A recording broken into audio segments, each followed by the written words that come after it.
Ayan po. So, house rule po muna tayo bago tayo mag-officially start ng ating AC. So, first po is be on time.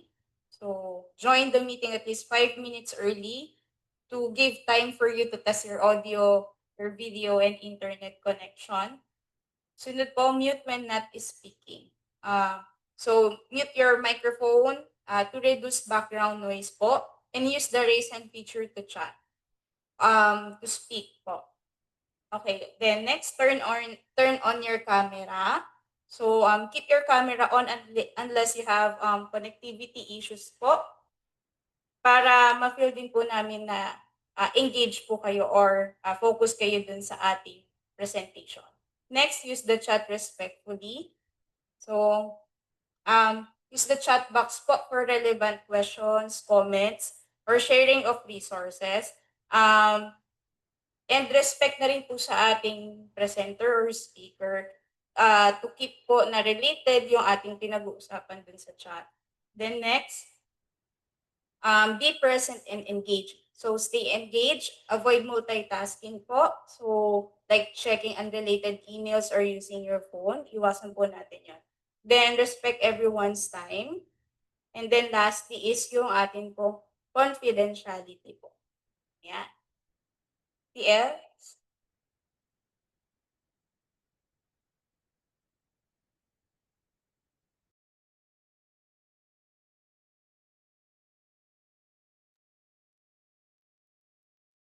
Ako na, TL, marinig ba ako dyan? Good afternoon. Hello? Yes po. Opo, Okay. opo. Good afternoon, everyone. Our speaker today is a graduate from the University of Manila, where she earned her Bachelor of Science in Hotel and Restaurant Management. Right after graduation, she served as the accounts payable clerk and gained valuable payroll experience, and subsequently spent 6 years in kitchen operations. Her adventurous and adaptable spirit led her to work aboard a cruise ship. She was also employed at Dusit B2 Taguig as executive assistant to the culinary director. She is also an entrepreneur, having her own grocery store. And later, she served as the demi chef at 4 Points, Palawan. In 2024, she completed her accounting and bookkeeping course at FH Moms, where she earned her Zero and QBO Advisor certification. And in 2025, she enrolled at TBSA Batch 15 and currently one of the team leaders for Batch 16. From hospitality and accounting to entrepreneurship and online bookkeeping, she brings a uniquely dynamic and resilient background to everything she does. Please help me welcome our freelance bookkeeper whose market are the restaurant owners. Our speaker for today is team leader Baby Daisy Lahab. Thank you po for that wonderful introduction, TL Dina. Today we will um sorry. We will talk about QuickBooks. So just a brief history of QuickBooks. Pero first, what is QuickBooks? QuickBooks is a popular accounting software developed by Intuit, designed to help individuals and small businesses manage their finances with ease. QuickBooks is started in 1983 by the name Quicken, and it is used for personal finance only. Ibig sabihin, ginagamit lang nila ito nun para sa yung daily na ano natin, parang ginagawa natin sa ano natin, sa finances natin, budgeting, and then writing expense and income. And then QuickBooks derived from two words, quick and books. Quicks meaning speed and efficiency. and then books referred to financial bookkeeping. Okay naman po ba yung ano ko, yung microphone ko or naintindihan niyo rin po ba ako? Yes, TL. Yes Thank you po. po. Yes, TL.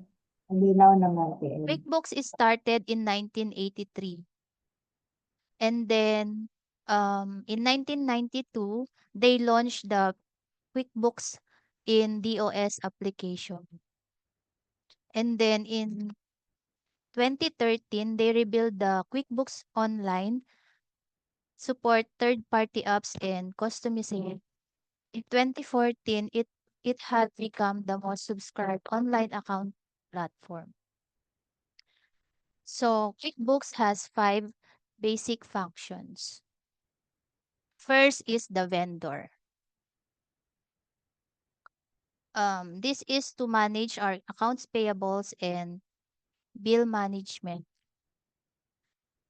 This simplifies accounting, accounts payable tracking, and it ensures the bills never miss the due date. Next is customer. We manage invoice and accounts receivable in QuickBooks. This is speed up billing cycles and it helps cash flow visibility. Mabilis po ba? Next po is for the employees. QuickBooks helps us track payroll and time tracking, and of course it helps us for tax calculation and direct deposits. Next is for the company with financial structure and reporting. Next is for banking. It is it manage cash and bank reconciliation. What else can QuickBooks do? Number one, it is an AI-powered agent. It flags the errors and keeps your book clean. And then next is inventory and project management. It tracks inventory and helps you reorder points. It assigns also cost and time for projects and it measures profits. Next is smart reporting and forecasting. It predicts your financial future over 90 days. And then next is mobile and multi-currency support. It captures receipt, send invoices, and manage finances on the go. Ibig sabihin, kunwari, nasa labas ka and then you are attending a meeting. Tapos, you are in a restaurant, kumakain kayo. So, need mong i-liquidate yung kinain nyo. So, pipicturean mo lang yung resibo and then upload sa QuickBooks. Automatically, i-record niya na po. Next is collaboration and access. It invites bookkeepers and accountant to work in your books. Then next is security and cloud convenience. Nakalock po kasi yung ano natin, yung data or data ng business sa QuickBooks. Walang ibang makaka-access nun kundi yung may-ari, yung bookkeeper at saka yung accountant. And then you can access it anytime, anywhere basta meron kang gadget like tablet or laptop and mobile and may internet ka. Next is, it is for business growth. May centralized view siya ng client activity. Tapos meron din siyang built-in option to generate leads and grow client. Next, we have QuickBooks Online. We have QuickBooks product list. Ito ay ang QuickBooks Online, which is yung lagi yung ginagamit ng mga freelancer sa client. Gaya ng sinabi ko kanina, it is a cloud-based accounting solution to help small businesses manage their finances. Meron siyang plans, simple start, essentials, plus, and advanced. Then next is QuickBook Desktop. This refers to Intuit's traditional on-premises accounting software. So, ibig sabihin, hindi siya cloud-based accounting. Doon lang siya sa premises. Ma-access mo lang siya through remote applications. Tapos, kailangan siya i-approve ng owner. And then, ang plans niya is Pro, Premier, and Mac. If na-phase out na pala to. Phase out na ito, pinalitan siya ng QuickBooks Enterprise. What is QuickBooks Enterprise? It is a powerful subscription-only version, same as QuickBooks Desktop, designed for larger and complex businesses. Meron din siyang subscription like Silver, Gold, Platinum, and Diamond. Yan, dito tayo magda-dive in sa QuickBooks Online kasi ito yung ginagamit natin. Since alam nyo na yung kung ano yung QuickBooks, di ko na po siya daanan lang po natin. Yan. How QuickBooks Online solve the key small businesses challenges. First is, number 1 is time saving and automation. Ibig sabihin, it helps the business owner na makapag-save ng time at least 11 hours per month. And then, meron siyang features like recurring invoicing, bank reconciliation, and expenses categorization. Next is better money management and cash flow. QuickBooks provides centralized dashboard, overviewing income, expenses, profits, and bank. Meron din siyang tools for budgeting and real-time cash flow monitoring. Next is streamlined billing, invoicing, and payment. It creates a professional customizable invoices. You can kasi sa QuickBooks, nakakapag-send tayo to email ng mga invoices. Kunwari meron tayong due na invoice.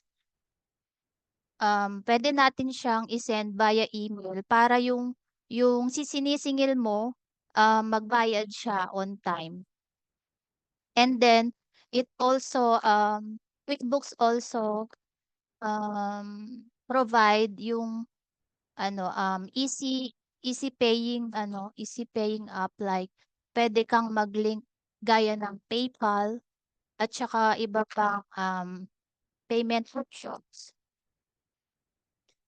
Next is expense tracking, inventory, and project management. Gaya ng sinabi ko kanina, nagtatrack siya ng projects.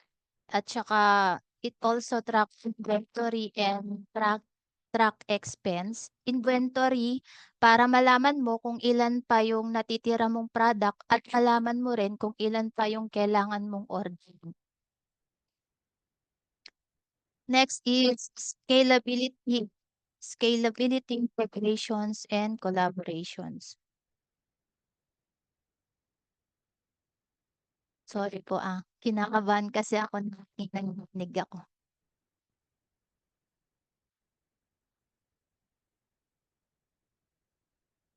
It integrates, yun nga, yung sabi ko kanina, it integrates online payment tools like PayPal, Stripes, CRMs for e-commerce, and like Shopify.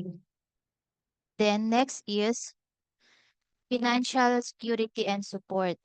Meron siyang built-in data encryption, and then multi-factor authentication, then with regular backup, and then meron din siyang security to reduce risk and ensure data integrity.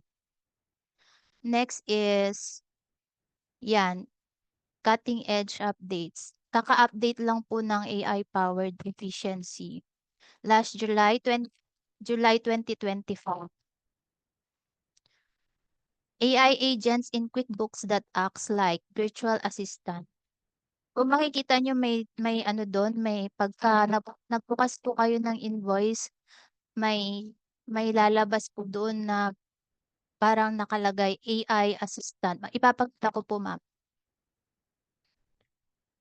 So, next is mag-sign up na po tayo and navigate. Mali. First, punta tayo sa Google, tapos i-search natin yung Intuit.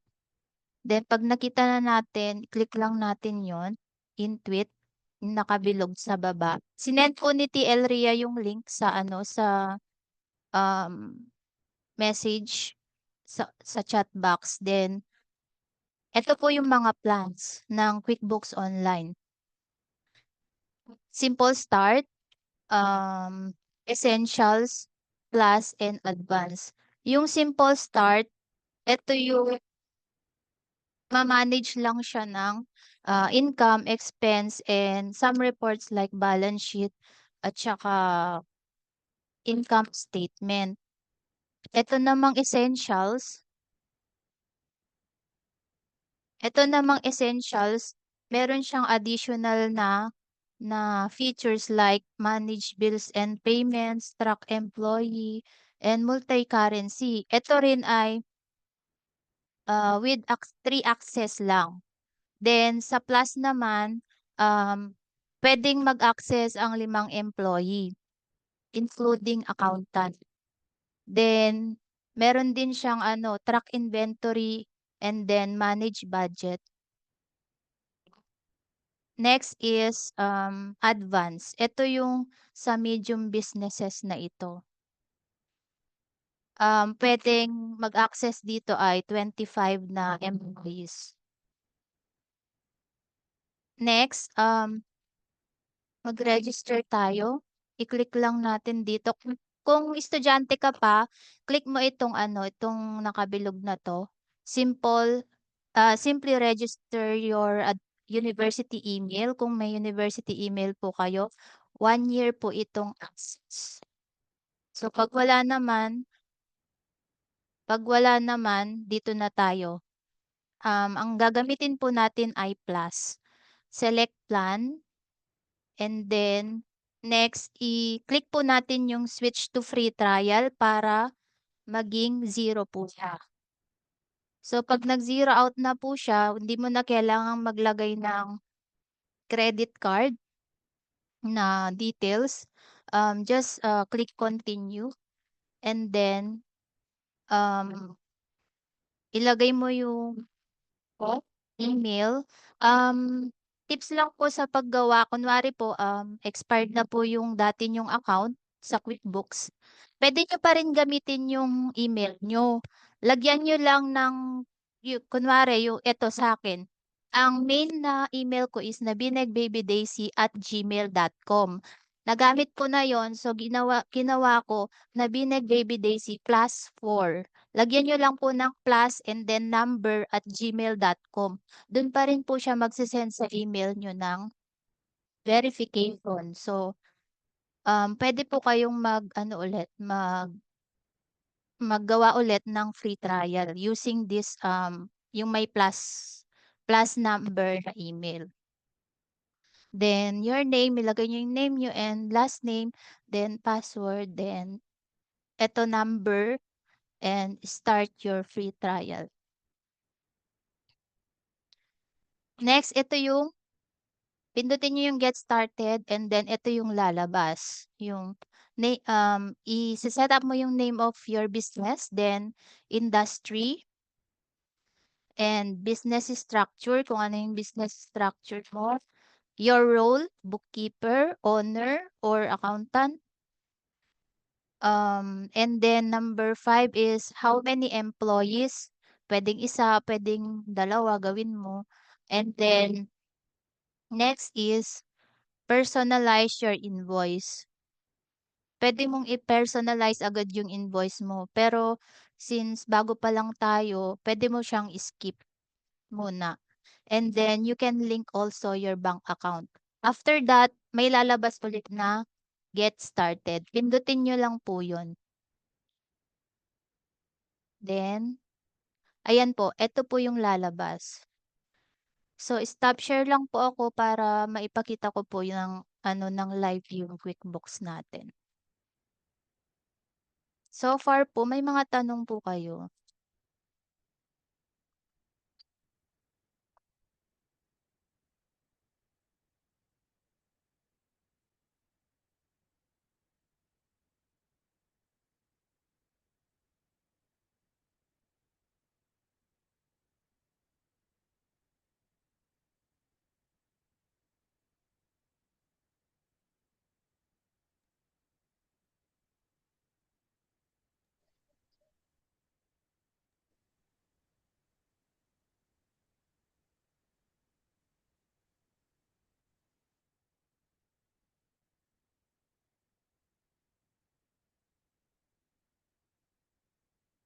So, ito na po yung ano natin, yung QuickBooks.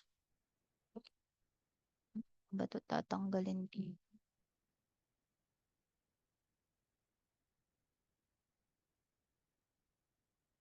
Ayan, so, ito yung nagpapakita is ano ko, yung account mo. Gagamitin natin yung sample company.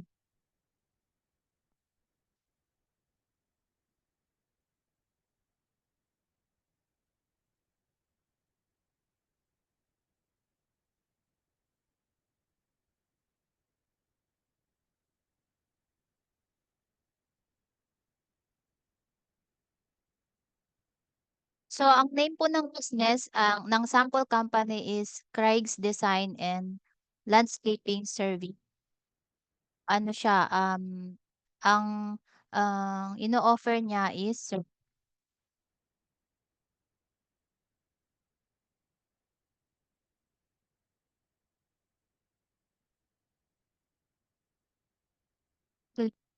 ito yung kung gagawa ka ng chart of accounts or journal entry, parang shortcut po siya.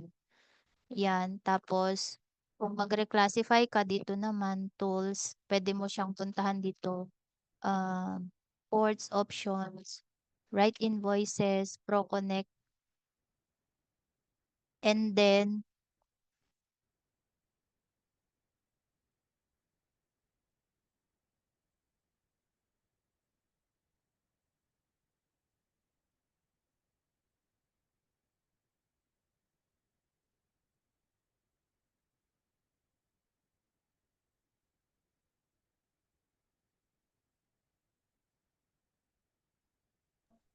TL, Daisy, nawala po yung ano mo, audio mo.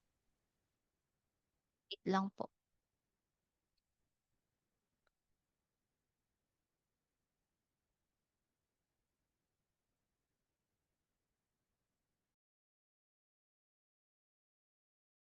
Okey na po, TL?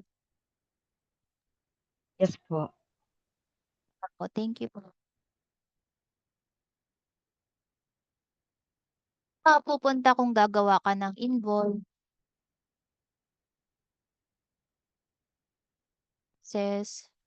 parang Medyo ito yung choppy pinaka po.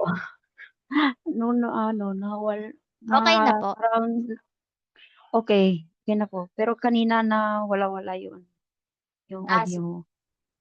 then dito naman sa bookmarks, dito yung easy access. Puwede mo siyang, lagyan ng tingnan natin, ito yung mga lagi mong pinupuntahan or lagi mong, ginagawa.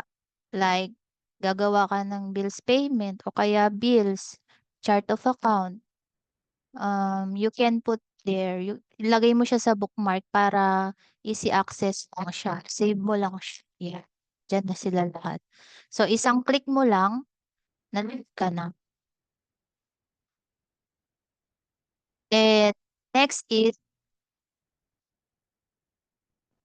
ito mo makikita yung overview ng mga transactions and yung kung ano yung mga task na naka-assign sa'yo. Nandito rin.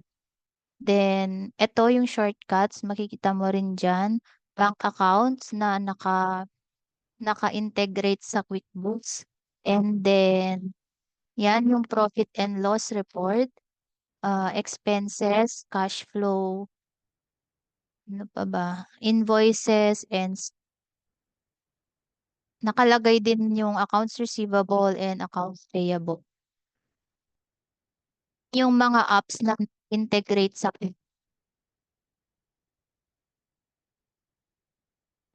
pwede ka maglagay dito ng mga task mo para pagka magtatrabaho ka, pipindutin mo na lang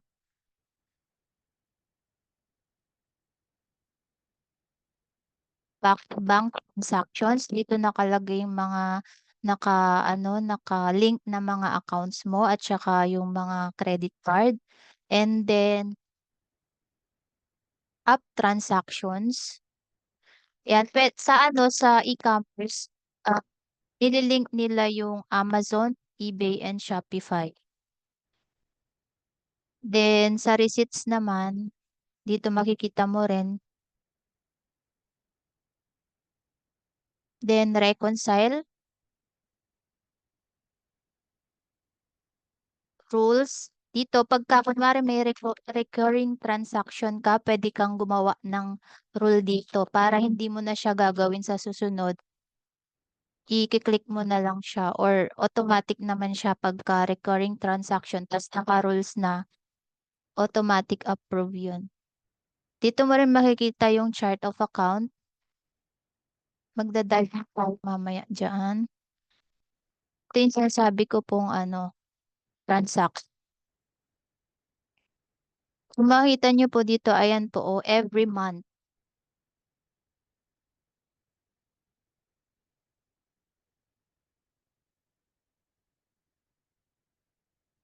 Makikita mo dito yung overview ng transactions, accounts receivables, and then yan yung all sales, invoices, estimates. Kapag pagka kunwari may customer ka na nagpapa-quote, dito ka gagawa ng estimate. And then you can send directly sa email nila. Sales orders, to recurring payment, deposits, customers, and services.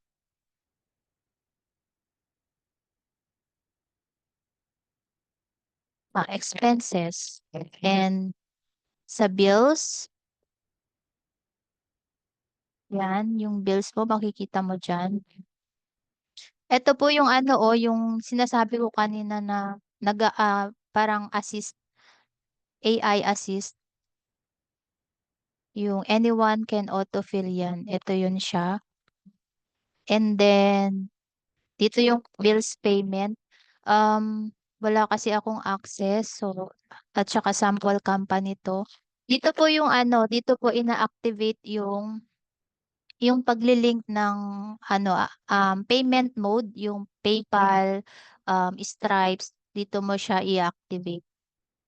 Then, dito mo makikita yung mga vendors mo, contractors, milliards sa mga sasakyan mo na na mga assets. And then, 1099 filing, tax file.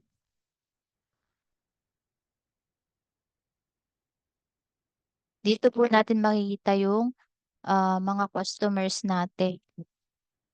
Yan, customers and marketing. Pwede natin dito, integrate yung MailChimp. Yan, MailChimp. Yung automatic nagsisend ng mga, kunwari may 50% off sa gantong mga item. Yan, dito po yun. Then we have the reports. Makikita natin yung standard reports. custom reports, and management reports. Yan, you can ano po, pwede na pong i-star or ilagay sa favorites yung mga lagi yung ginagawang reports. Kunwari, itong profit and loss, pwede mo siyang i-star para dito mo siya makikita. Pagbukas mo ng ano ng reports, click mo na lang siya, mo na siya hahanapin pa sa baba. And kakaroon ka lang nito kung nakasubscribe yung ano nyo, yung QuickBooks.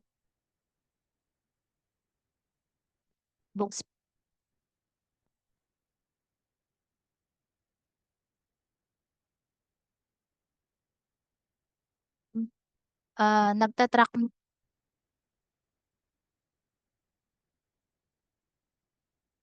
nagagamit ito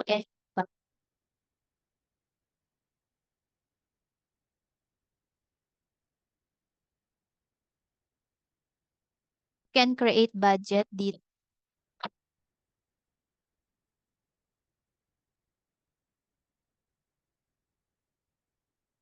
Ito naman sa My Accountant, yung account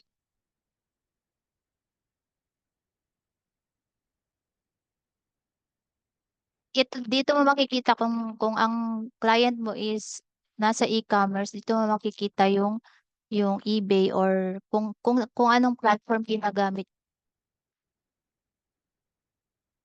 So kapag mag-download o mag-integrate ng apps, gaya nan, may naka-integrate na Shopify, Dex, and ito, may online backup siya. Next naman is ito, gear icon.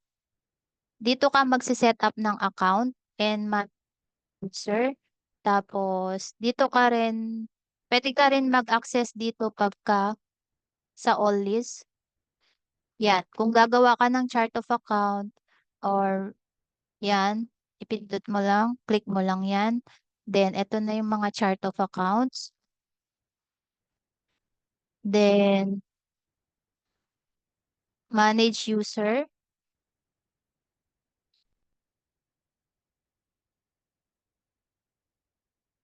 Yan, sa ano kasi, sa yung ibang business, may ano, may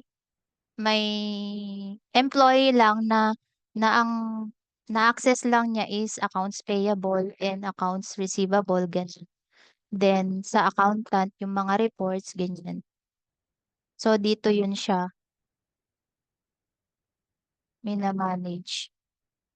Custom form styles. Ito naman yung sa mga invoice natin. Pwede mong i-personalize yung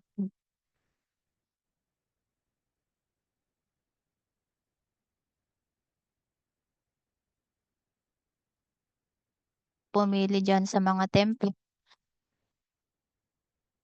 Gamit na brand. Yan. Papalit. Then, next is payroll setting. Workers' comp. Ibig sabihin workers' comp compensation. And then, dito naman sa list, all list, shortcut din to ng mga task na ginagawa natin dito sa QuickBooks. And then, you can access din yung products and services here, recurring transactions, attachments. Ito yung mga ina-attach na parang mga resibo, ina-attach natin diyan sa mga transaction. Kung um, nire-require ng company na mag-attach tayo ng mga resibo. And then, custom fields, rules, tapos sa tools naman, order checks, import data, import desktop data, export data, reconcile, yan. Pag nagre-reconcile tayo, Click mo lang yung getting started. Wala kasi, hindi pa ako nag-ano ng ano dito. Tsaka pagka ginamit mo to, kinabukasan, na re-reset siya, bumabalik siya sa dati. Then, budgeting dito rin, and then audit logs, makikita mo rin dito. Tapos, you can manage your subscription and bills here. And then, makikita mo yung mga updates dito. Pag gagawa ka ng wait lang po. Mag-dive in na tayo sa chart of accounts kasi yun ang backbone ng um, ano, ng QuickBooks. Yan po,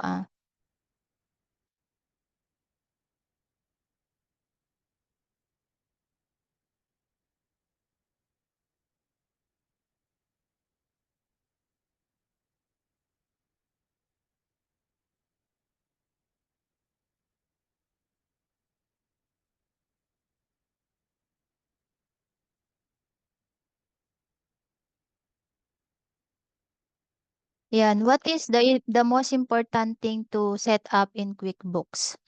Ito yung chart of accounts because it serves as the backbone of your financial track and ultimately reported in your financial statement.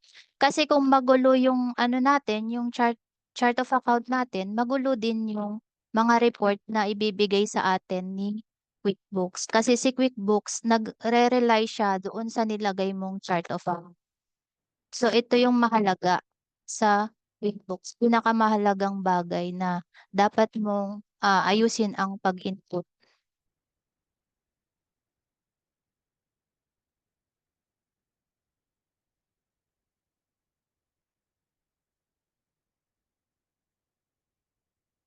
Saan ba yun?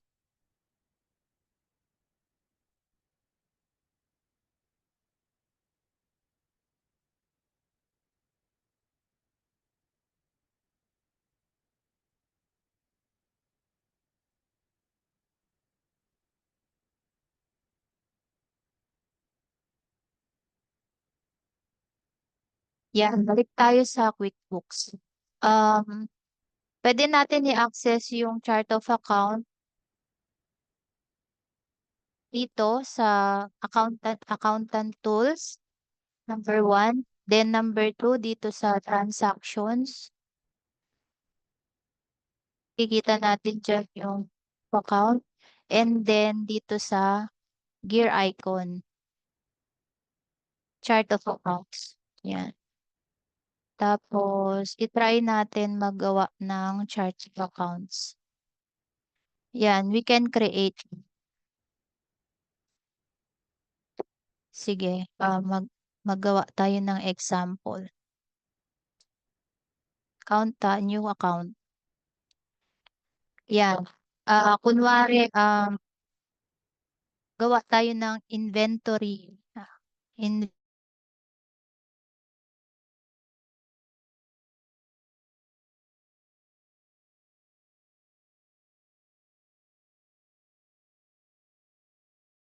and materials.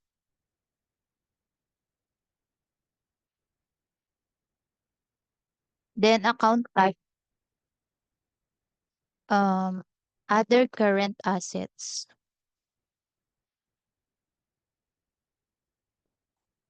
Then sa detail type naman, ano siya? And dito, papakita niya sa kung nasaan siya nakalagay. So, isave lang natin. Then, hanapin natin siya kung nakalagay na siya doon. Bali yung pala, yung chart of account natin is naka-arrange siya by 5 elements dun sa natin, dun sa accounting formula natin na asset equals liability plus equity.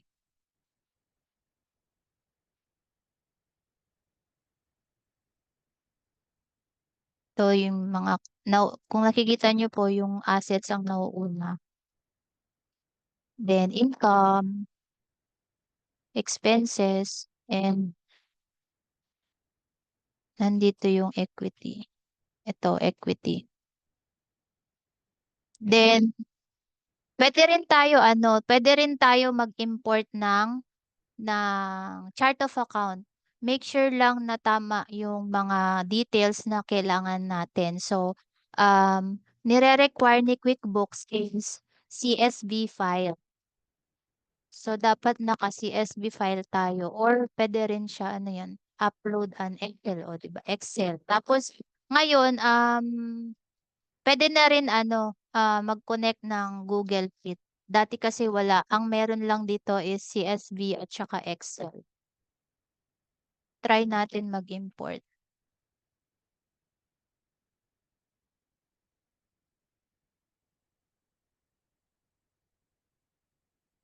And next lang. Yan. Hindi ko kasi nilagyan ng account number yung CSV file. Kaya wala siyang check. So, yan. Makikita nyo, yung may mga red, ibig sabihin wala siya sa detail type na nakalagay sa chart of account natin. So, papalitan natin yan. Landscaping equipment, pwede yan sa, yan, machinery. Office equipment, pwedeng furniture and fixtures. Then, consulting income, pwede sa service fee. Accounts payable.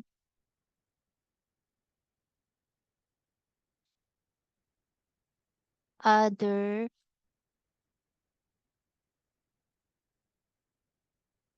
Nasaan na yun? Ba't wala? Accounts payable. Other current liabilities yun. And then, credit card payable. Lagay natin siya sa other current liabilities din. Same dito. Then, next is long-term. Lagay natin other long-term. Same din dito. And dito. Yan. Tapos, import lang natin siya. Pag okay na lahat, wala nang nakapula, yan. Import lang natin siya. Oh, may mali. So, ayan, nagkamali tayo. Pag ibig sabihin daw, pag nakapula yan, meron nang naka-default doon sa chart of account. So, check lang natin, then import. Yun, 24 accounts lang yung na-import natin. Nangyari. Nawawala yung signal ko.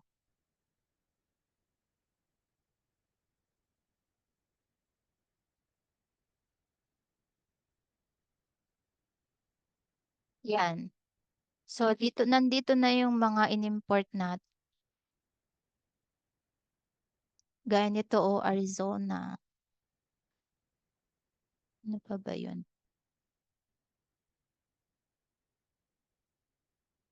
Landscaping services. Yan, nandiyan na po lahat yung import natin. So, hanggang doon lang po yung yung presentation ko. Balik na tayo sa kung anong gagawin natin ba't na-stop share ako?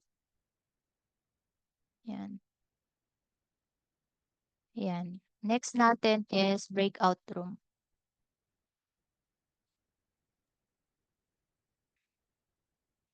Ito po yung gagawin natin sa breakout room. Share what you have learned from the QuickBooks presentation today. And then number 2 is think of 3 to 5 business-related transactions you made this week, real or imagine. Then write them down. Put account type and detail type. Tapos, number 3 is choose one of your teammates to share what you discussed. Since 5 lang yata kayo, wala tayong no choice but each of you share po kung ano yung natutunan nyo sa QuickBooks ngayong araw na to.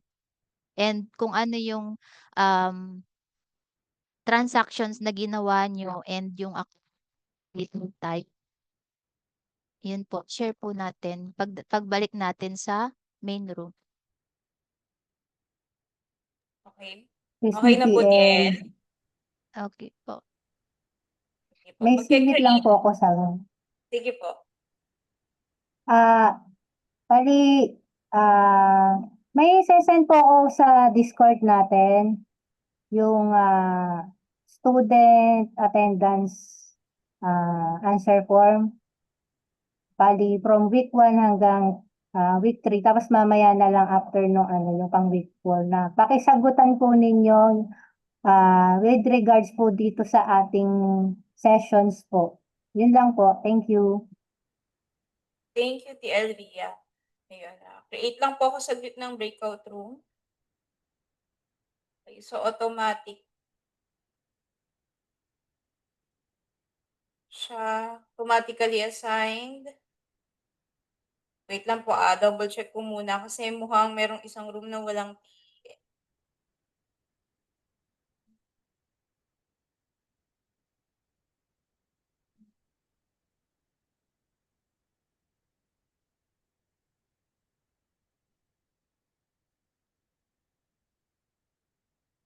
Wait lang po. Ayan, open all rooms ko na po.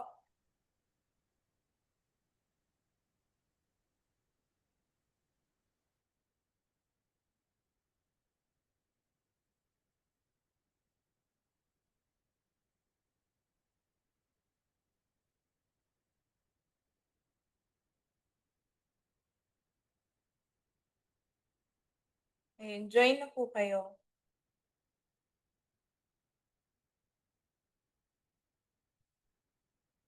Kulang ka ng isang step. So, kulang ka ng isang step, makamit mo ba yung goal mo? Hindi, di ba? So, pagka na-complete mo yung goal na yun, yung 10,000 step na yun, syempre, yung ano ba yung mararamdaman mo pag na-hit mo yung goal mo, mo, you feel successful. Parang.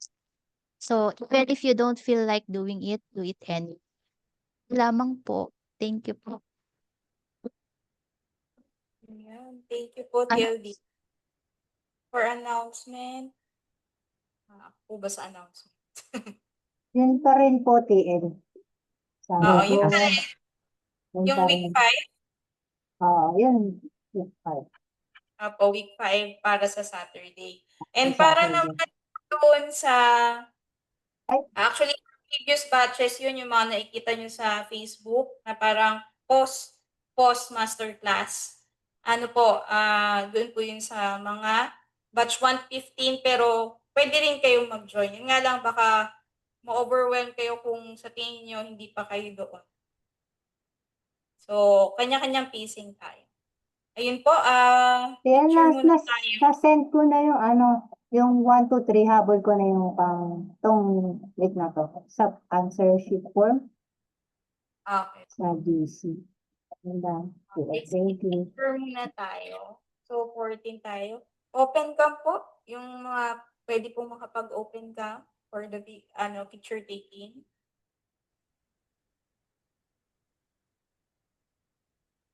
Yan. Well, Daisy, kaya? Para lang sa picture. Nawawala po kasi wait lang po. Naglo-loading po yung Sige, Po loading. natin si Baby Daisy. It's fight po sa internet connection niya. Okay, react niyo naman. Palakpak naman dyan. Okay? Para naman si Tail Daisy. Para gaganahan naman siya sa susunod na weeks. Di ba? Kinabahan nga ako, nanginig pa nga ako. Hindi nga halata eh. Congrats, TLD. Hindi namin nakita eh. Char. Ayan. Sige po, smile, tingin sa camera. 1, 2, 3. Ayan, wait lang po. Tingnan natin kung maganda ang pagkakakuha. Ayan. Save ko lang po Tayo ay week 4. Ganyan lang. Ay, isa pa. Oh, ganun naman. Sige, wait lang po. I-open ko ulit. 4. Ano yun, 4? Yes, 4. 4. Week 4th week. 4. Week 4 game. 1, 2, 3. Isa pa po. Ulit. Ay. Wait lang po Ayan, game. 1, 2, 3. Ayan. Miss Melanie, next week ha, naka 300 ka na. Ibigay mo na sa iba. Tama. Wala Thank you, nang everyone. Thank you, And everyone. Thank you po sa Yes. time. Thank you po. Pakisagutan po. lang po yung form sa Discord po. channel. Thank you. Thank you. See you next week. Bye-bye. Bye-bye.